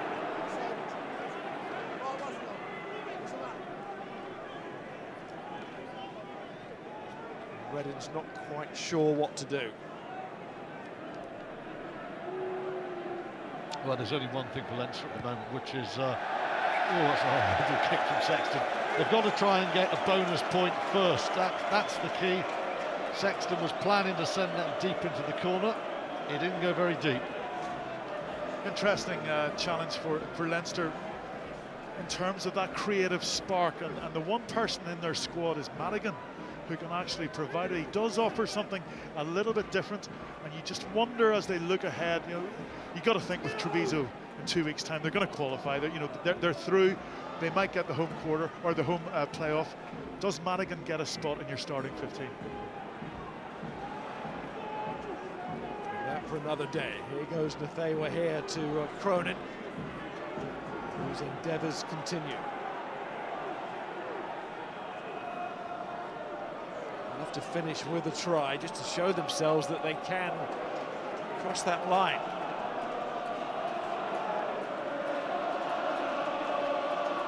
Ulster crowd determined that their side hold out, and they'll like that. Jackson on Madigan. And the turnover created, but the whistle goes as it went forward. He's had a day, Paddy Jackson. He's had a day, hasn't he? Creativity for that try, and he levels Madigan. There's a man who thinks you've got some of the island caps that belong to me, mate. Have a bit of that. Have a lot of that. I think he's relished also being at home against his direct rivals for that 10 shirt. He's in front of the Irish coach, in front of the whole management team. He can't really have done much more to state his case for a summer tour place. No. And he's a nugget as well. He's worked hard in his physicality, and defensively he's very strong. And he's still only 24. You know, he's been around a while, but he's still young, and he's maturing. He's been impressive this season. He's been excellent today. I think he'll always look young.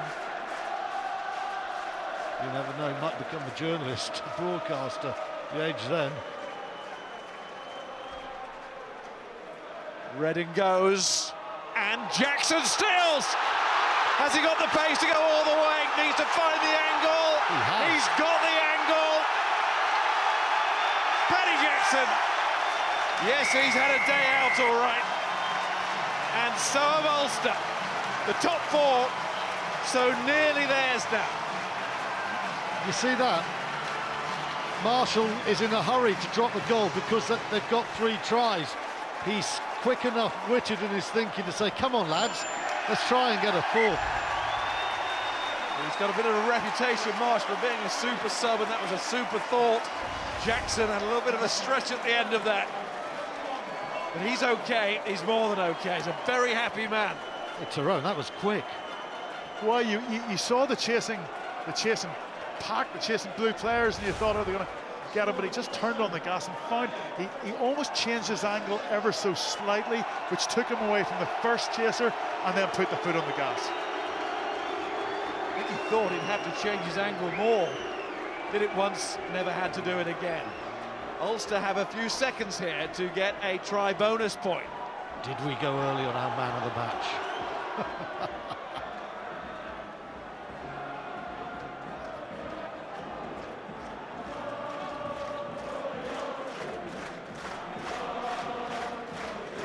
Marshall quickly away from the breakdown. Jackson again.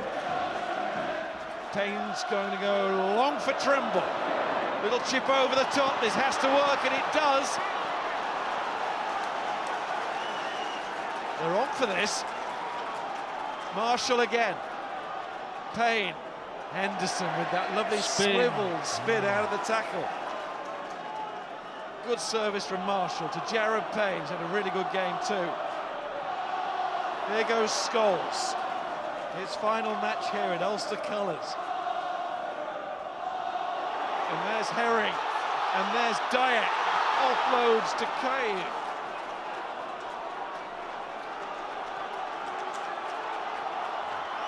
Jackson. Marshall. Jackson again. Oh, they're in, are they? Kane! Oh, Scholes had the dream ending to his time here. But it wasn't absolutely vital.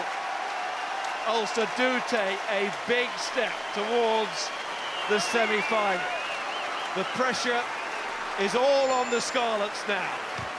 And once again, the Kingsman has seen the Ulster men get home. Well, Leinster are more likely to be in the semi-finals, but they've got a lot of work to do. Against a good team, they look very lethargic. As for Ulster, they've done all they can do today. Away at the Ospreys in Swansea is tough, but they are going there in fine spirit. This was a really impressive performance today. It was ambitious, and it set the tone for one hopes for Ulster supporters. more games, because if they can bring that level of intensity and accuracy and execution, they're going to be a tough outfit, because on today, that was a very, very good performance from Ulster. Thanks, Tyrone. Thanks, Stuart. There we have it. Leinster will fight another day. Ulster look as if they will too. 30 points to 6. They win the home side. Graham. Rowan, I guess the measure of these kind of things is who you beat and how you beat them. 30 points to 6 is comfortably Leinster's worst defeat of the season. Is that the best measure of how well Ulster played today? Yeah, I think so. This must be one of the best performances we've put up this season.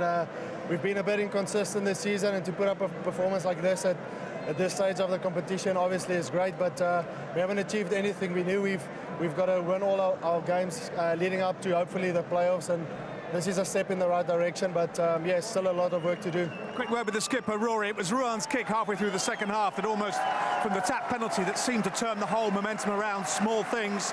But this result today, how much does it give you in terms of the run-in and what you might be able to do in the playoffs? Yeah, look, you know, we know that we spoke long and hard before the Connacht game that it was small steps for us. It was effectively knockout rugby. I think we've been getting better week on week. You know, this is a great performance. You know, a lot has been said about, you know, our lack of firepower, lack of ball carriers in the pack, but it just shows that if you're smart enough and you run good lines and you're physical at the breakdown, that it doesn't really matter about the size. And look, that was a great performance by us, but we know ultimately we've won nothing. We've taken a small step towards the semi-finals, but we're not there now. And look, you've got to be proud of the boys in our last home game of the season. But you know, the boys, especially at half-backs, really pulled the strings for us, and it was an unbelievable atmosphere. And look, we're really proud of that result. Rory, congratulations. Rory, it was tight with you and Mr. Jackson for man of the match, but you got it. John Crawford from Guinness is here to present you with your just desserts. Well done, John. Congratulations. Thank you. Is a team beginning to come to the boil at the right time. Well done, Ulster. Not yet in, but in control of their own destiny. Next weekend, they travel to take on the Ospreys, who beat the Blues earlier on. So the Ospreys mathematically still in the fight for Champions Cup rugby as well. Glasgow Connacht in, Leinster with a lot of work to do. It all comes down to the Scarlets later this afternoon. If they beat the Dragons, then it's between them and Ulster next weekend for the top 4. If they lose, then it's Scarlets, Munster and the Ospreys battling it out for Champions Cup rugby. We don't yet know where we will be, but this is the selection for you next weekend. It'll be a Saturday afternoon kick-off. All games kicking off at 3 o'clock, and we'll be on air from 2:45. What an amazing performance from your boy. You challenged them in the week in the media. What do you make of the statement that they've made today? Yeah, Tyrone High stuck his boot in commentary. Rory Best stuck his boot in at the end. Should do it more often. Yeah, should do it more often. Look, could give a few of the guys a rocket during the week, but they could be very proud of that performance. They completely dominated Leinster in every aspect of the game, and that was an absolute hiding chain from Leinster. Yeah, it was embarrassing, and those players will be embarrassed. And we spoke about who wanted it more before the game and the passion that comes in Interpro. Well, that wasn't just that. It was also the fact that they were much more highly skilled. Yeah, Leinster with a lot of work to do. Thank you very much to the gents. We're out of time, but Ulster are picking up speed. Bye-bye.